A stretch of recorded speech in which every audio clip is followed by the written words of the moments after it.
Hola a todos. Hoy vamos a sumergirnos en un pasaje bastante conocido del texto El deseado de todas las gentes. Nos centraremos en los últimos días de Jesús en Jerusalén, y en concreto en ese incidente de la higuera estéril.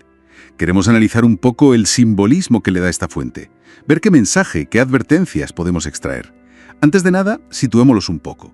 Jerusalén estaba, en un punto de ebullición tras la entrada triunfal. Mucha aclamación popular, pero a la vez un rechazo muy fuerte de los líderes religiosos.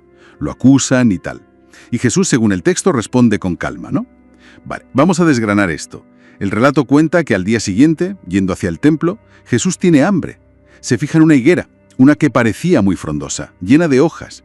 Se acerca a buscar higos, pero nada, solo hojas. Y esto, claro, era raro.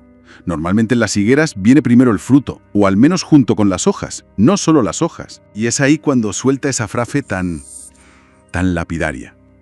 Nunca más coma nadie fruto de ti para siempre. Uf, sí. Y claro, los discípulos se quedan, pues imagínate, al día siguiente pasan por allí y ven el árbol seco de raíz. Pues mira, lo fascinante aquí es justo la interpretación que da la fuente.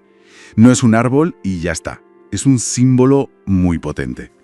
Esa higuera, según este texto, representa a la nación judía de la época. Ah, claro. Tenía toda la apariencia externa de piedad, de cumplir la ley. Esas serían las hojas, ¿no? Muy verdes, muy vistosas. Pero por dentro, le faltaban los frutos de verdad, la justicia, la misericordia, el amor.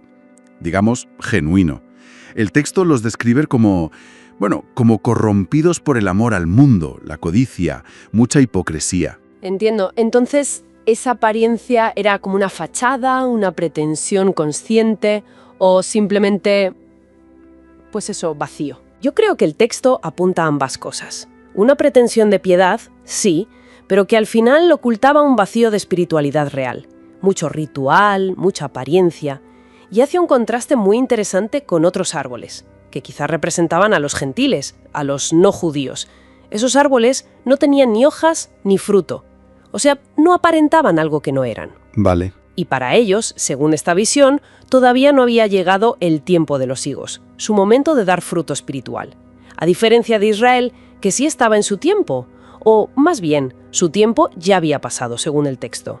Claro, y ahí es donde conecta la maldición con la responsabilidad que el texto le atribuye a Israel. Habían recibido, muchísimas bendiciones, privilegios, oportunidades. Exacto. Dones, dice el texto. Eso, dones. Y se esperaba que dieran frutos de servicio, de compasión, de compartir lo que habían recibido. Pero en lugar de eso, orgullo, autosuficiencia, se negaron, dice la fuente, a usar esos dones para servir a otros. Y esa actitud, argumenta el texto, es lo que les lleva a la ruina. La higuera seca es el símbolo perfecto de eso. Sí. Y si conectamos esto con una visión más amplia, la fuente no lo deja solo en un hecho histórico, lo presenta como una advertencia que sigue vigente para todas las iglesias, para todos los creyentes en realidad. O sea que no es solo cosa del pasado. No. Afirmar que se tiene fe, tener esa apariencia, las hojas, pero sin obras concretas de misericordia, de ayuda desinteresada, el texto lo llama vana pretensión. Es solo fachada. De hecho, y esto es fuerte, llega a decir que el pecado abierto, el reconocido, es menos ofensivo para Dios que esa religiosidad hueca, esa profesión sin frutos. Eso es potente. Sí que lo es. Y el texto introduce también aquí una idea bastante seria, ¿no? La del límite. El límite de la paciencia divina o de la gracia aplicado a Jerusalén. Dice que a lo largo de su historia ignoraron muchas advertencias, muchos mensajeros. Sí, repetidamente. Y el rechazo a Jesús fue como la gota que colmó el vaso. Desde esa perspectiva, Israel había, agotado sus oportunidades. El texto es muy claro. Ese día había llegado para Jerusalén. Claro, y esto plantea una cuestión importante sobre lo universal de este mensaje. Las lágrimas de Jesús por Jerusalén, tal como las describe la fuente, no eran solo por esa ciudad en ese momento concreto, eran, según esta interpretación, por los pecados y la dureza de corazón ante la misericordia divina en cualquier época. Ya. Describe un patrón muy humano, esa tendencia a resistirnos a la verdad, sobre todo cuando choca con nuestras comodidades, con nuestras inclinaciones, como pasó con el rechazo a los profetas y al propio Jesús.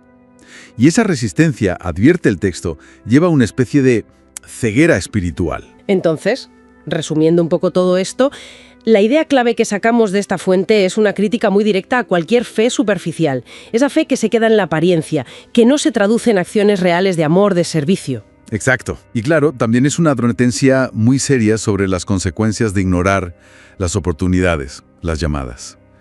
Un destino simbolizado por esa higuera y por lo que se describe para Jerusalén. Pues sí, el pasaje nos deja pensando, ¿verdad?